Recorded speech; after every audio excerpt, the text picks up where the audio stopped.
Bonjour à tous, j'espère que vous allez bien. Avant de commencer, j'aimerais remercier Pépitor qui m'a donné l'occasion de parler sur sa libre antenne, occasion que j'ai saisie et que j'ai acceptée directement. Donc merci à toi. Aussi, comme vous l'avez remarqué, eh bien, je suis belge. Ceux qui ne m'auraient pas encore entendu, qui dit belge dit accent, et pour ça, désolé, je ne peux rien faire. Trêve de plaisanterie. Aujourd'hui, en fait, je voulais un peu vous parler du marché crypto, Bitcoin, etc., mais plus une analyse macro qu'une analyse dite vraiment graphique. En fait, j'aimerais revenir un peu sur ce qui s'est passé et le flux qu'on a eu sur les cryptos, le flux de débutants et de personnes qui tradaient les actions qui sont allées vers les cryptos. En fait, il faut savoir que à ce moment-là, au moment où les cryptos se reprenaient un petit peu, il y a 2, 3 mois, le marché action en fait était mou.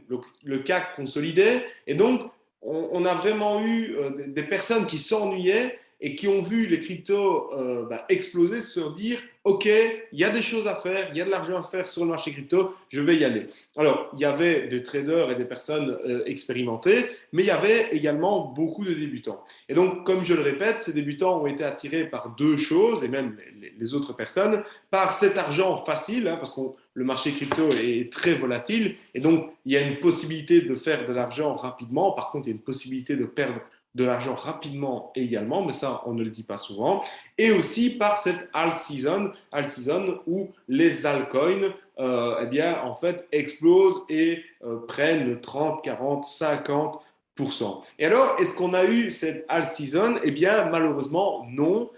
Bien que on entendait, voilà, la alt season, c'est pour septembre, c'est pour novembre, c'est pour janvier, et maintenant, ben, voilà, elle est de plus en plus repoussée. Alors pourquoi on n'a pas eu cette all season?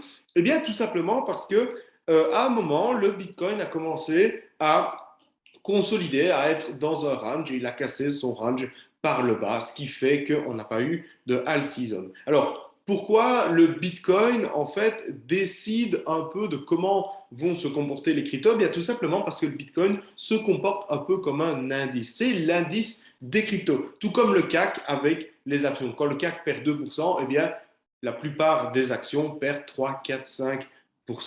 Et en fait, ici, quand vous prenez le Bitcoin maintenant, on ne peut pas dire grand-chose, on peut toujours tracer des ranges, etc. Mais ce qu'on a voulu faire avec la team, tout ça, c'est en fait vous présenter une analyse du Bitcoin en reprenant un peu son historique depuis janvier.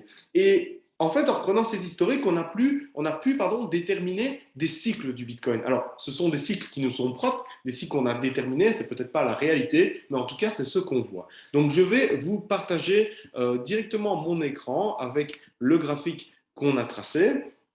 Et en fait, il faut savoir que chaque cycle se compose de quatre phases. Alors, le premier cycle a duré, en fait, le premier cycle s'est étendu de janvier à mai 2021 et je vais vous l'expliquer. Alors, la première phase d'un cycle, c'est un effet révolutionnaire. Et qu'est-ce qui a été l'effet révolutionnaire du premier cycle? Eh bien, c'est l'effet Tesla. Tesla, la plus grande chaîne, la plus grande entreprise de voitures électriques qui accepte la plus grande crypto-monnaie, le Bitcoin. Et ça, en fait, ça a vraiment été cette grosse impulsion que vous pouvez voir parce que c'est révolutionnaire.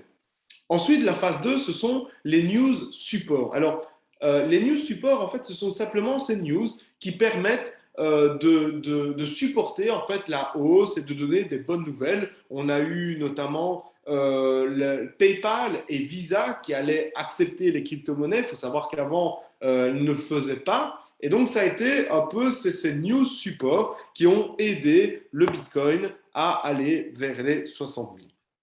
Et puis, en phase 3, on a la phase d'explosion des shitcoins. Et à ce moment, en fait, on a eu le Dodge qui est passé de 0,06 dollars à 0,72 dollars. Et en fait, cette hausse, donc le poids haut du Bitcoin, du Dodge, pardon, il a été atteint le 8 mai 2021, ici plus ou moins. Et puis après, on a eu en phase 4, c'est la dernière phase d'un cycle, la consolidation, la correction du Bitcoin qui casse encore une fois son range, qui casse son range par le bas.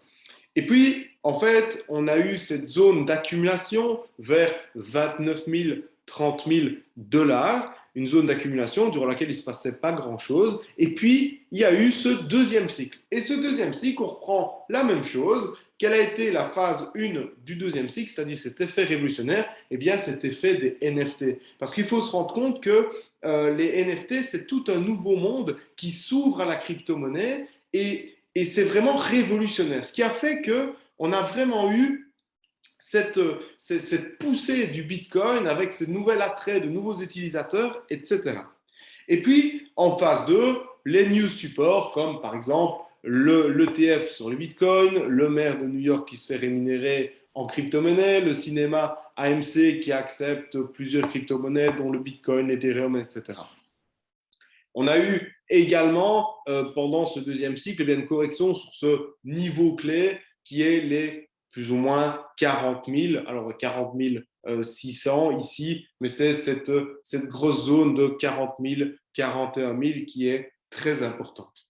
Alors, en phase 3, on a eu donc cette explosion des shitcoins. Et là, vous connaissez, on a eu l'explosion du Shiba, du Baby Doge, etc. Et puis, en fait, après, la dernière phase du deuxième cycle, c'est quoi? Eh bien, c'est la correction, la consolidation du Bitcoin. Et en fait, on se trouve juste ici. Ce qui nous fait dire que, est-ce que nous ne serions pas à la fin du deuxième cycle sur le Bitcoin? Alors, qu'est-ce qui ferait qu'on irait, on ferait un nouveau cycle, ce nouveau troisième cycle? Eh bien, pour nous, ce troisième cycle, il doit commencer, comme tous les autres, par un effet révolutionnaire. Et tant qu'on n'a pas cet effet révolutionnaire, il n'y a rien qui fera remonter le Bitcoin vers les 60 000. Et alors, on se posait quelques questions en se disant, quel va être cet effet? Est-ce qu'on pourrait trouver? Est-ce qu'on pourrait anticiper? Eh bien, en fait, on s'était dit que la régulation des cryptos, ça pourrait être cet élément, cet effet révolutionnaire. Pourquoi?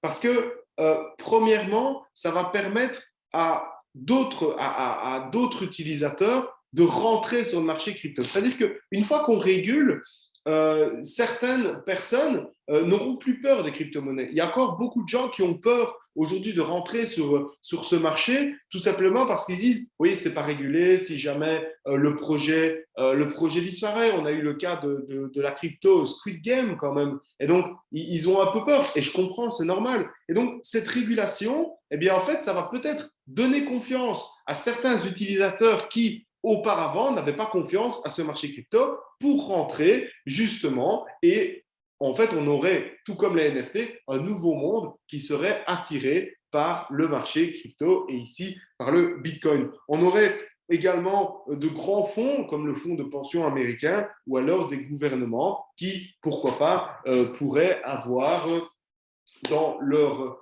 eh bien, acheter tout simplement du Bitcoin au lieu d'avoir du dollar, etc. Et alors, ces nouveaux utilisateurs, en fait, permettront au marché crypto, donc il faut savoir que la totale capitalisation du marché crypto n'a pas dépassé les 3 trillions de dollars. Ces 3 trillions, en fait, c'est une résistance. Et donc, pourquoi pas, eh bien, avec ces nouveaux utilisateurs, casser une bonne fois pour toutes cette résistance des 3 trillions et pour après voilà, aller au-dessus, ce qui donnerait eh bien, ce nouvel effet, un effet révolutionnaire pour le Bitcoin et pour le marché crypto-monnaie.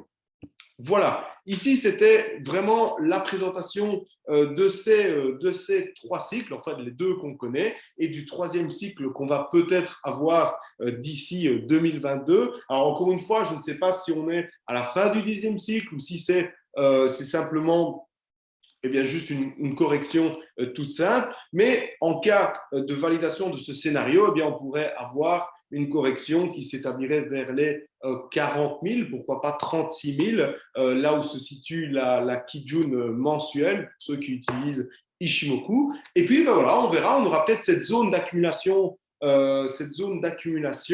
tout simplement à 40 000, 36 000, 40 000, pour après avoir cet effet révolutionnaire qui est la régulation des crypto-monnaies, pour après avoir de nouveaux utilisateurs qui rentrent sur le marché crypto et pour avoir le Bitcoin qui repart vers son ATH et pourquoi pas les plus hauts. Voilà, en tout cas, j'espère que ça vous aura plu. Moi, c'était un réel plaisir de partager ça avec vous. Encore une fois, merci Pépitor et je vous souhaite une bonne soirée, une bonne journée, ça dépend à quelle heure vous regardez la vidéo. Merci, au revoir.